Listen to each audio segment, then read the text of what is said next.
Hello and welcome to Storytelling DIY. In this video I am showing you how to tell a story with Topsy Turvy Dolls. I have actually given this task to my current assistant. Let her introduce herself.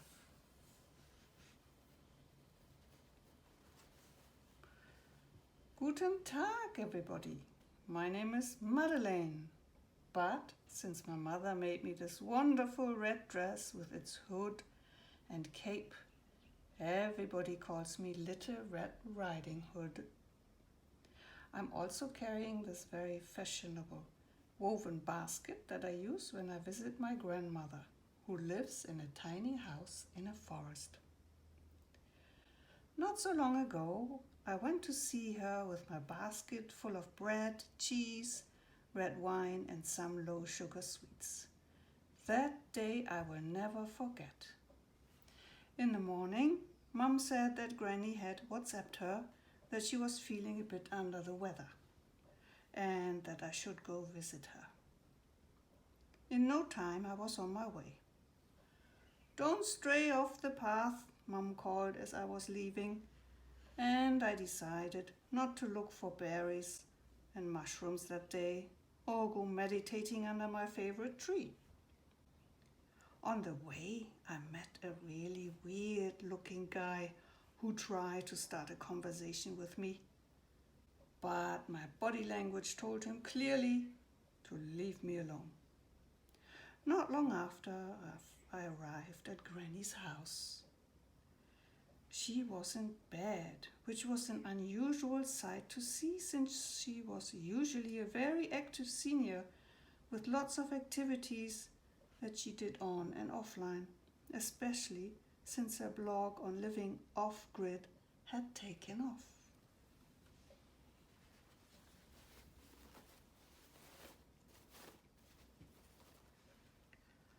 She also had an odd complexion. And I asked, "Grandma, how come you have such big eyes today?" "So I can see you better, much better than with my contact lenses." "But Grandma, why do your ears look so big and so hairy?" The last bit I didn't say because I knew that Granny was struggling with facial hair since her menopause.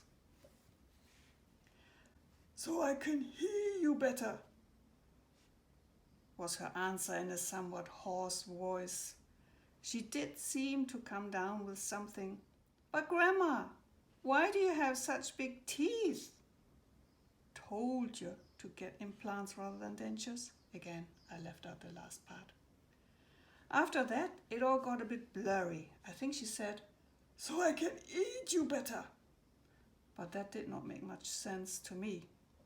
However, all went pretty dark and I think I saw Granny winking at me.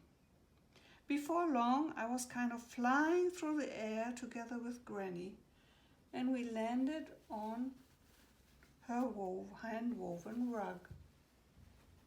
Mr. Jones, the local beekeeper and secret admirer of Granny, was looking at us.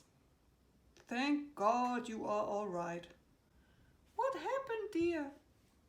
Oh, Mr. Jones was after all not just visiting Granny to bring her honey. "I came round to give you a taste of my latest honey when I saw this really bloated wolf lying in your bed. He was feeling really uncomfortable, so I prepared hot tea with ginger for him.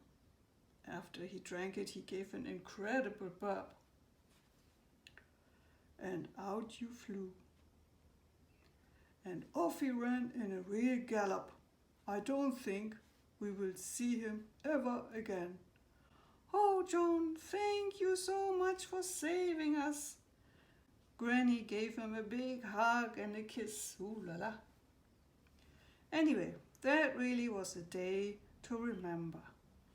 And since then, Granny gave in and had motion sensor lights and security TV installed.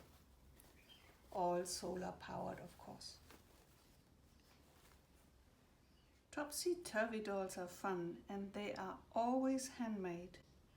You can find them on Amazon and Etsy or on your local buy and sell online market. Pinterest has a number of tutorials if you want to make one yourself. You can tell their story, or you can give it your own twist, or you can ask your audience what might be happening. There is no right or wrong story, no good or bad one. Each story is unique, so feel free to tell your story your way.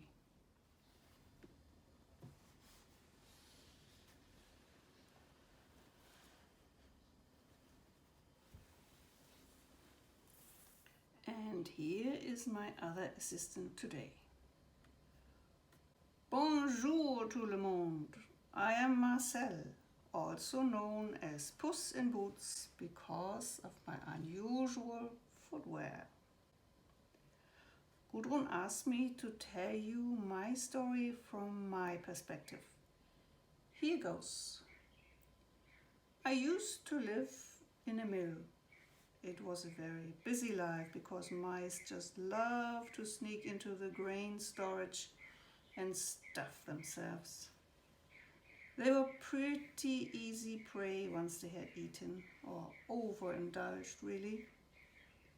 One day the miller decided to pass on his belongings to his 3 sons, and the youngest one got stuck with me.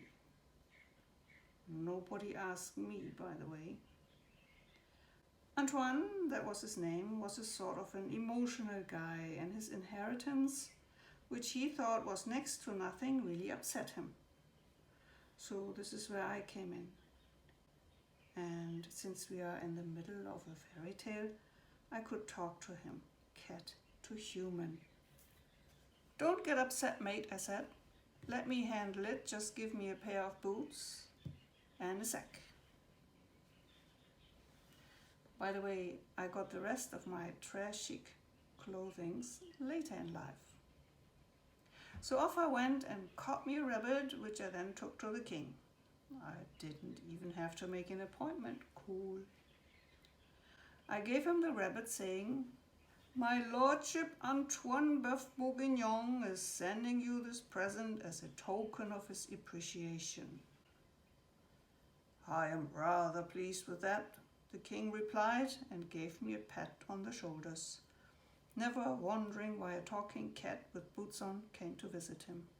But that's humans. Mission 1 was accomplished. I high-fived with Jack the donkey back at the mill. Mission 2 was a bit more complex. First, I had to find out when the king and his daughter went out for a drive. Second, as soon as that happened, I had to get Antoine to take a bath in the nearby stream by the road. Not an easy task, since Antoine was averse to water. He thought it made his skin thinner.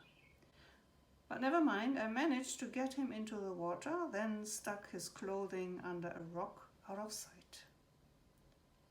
As soon as the king's Aston Martin came near, I jumped into the middle of the road. "Help!" I cried. "The lordship Boeuf Bourguignon is drowning." The king sent his bodyguards. They actually had to run alongside his car because it was too small to accommodate them all.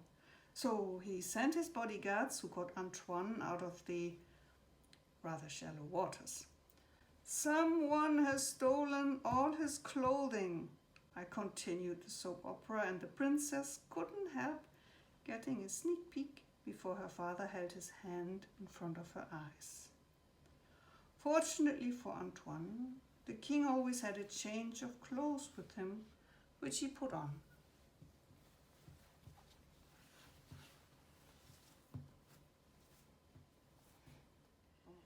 Mission 2 was also accomplished. I high-fived with a hedgehog who couldn't stop laughing about the humans' interactions. Mission 3 was next. I ran ahead and instructed the harvest helpers on the strawberry fields to say that these fruits belong to Antoine Boeuf Bourguignon or else, to which they happily complied. Next stop was the ogre mansion. The ogre, cousin of Shrek, was a few sandwiches short of a picnic, and I easily convinced him to show me how he could turn himself into a mouse. You can imagine what happened then. When the king, his daughter, and his exhausted bodyguards arrived at the mansion, an impromptu brunch awaited them. The king was so impressed that he gave away his daughter to Antoine. She had fallen in love the moment she had put her eyes on him. They lived happily ever after and never got divorced. And as for me, my life was chilled from then on. No more mice chasing unless for fun, a soft, warm place to lie in the sun, fresh oat milk every day, and lots of purring ladies who came visiting.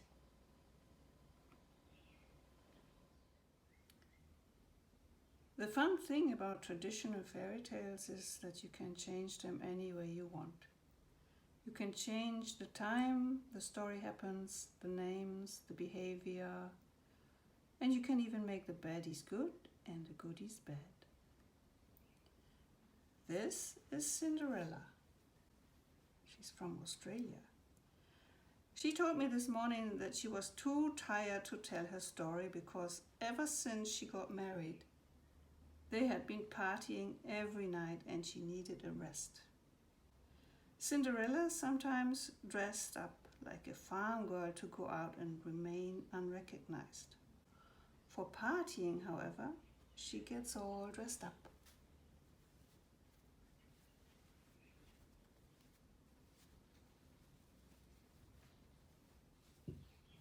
And it appears she's wearing a wig then. So yeah, this is a knitted version of a Topsy Turvy doll.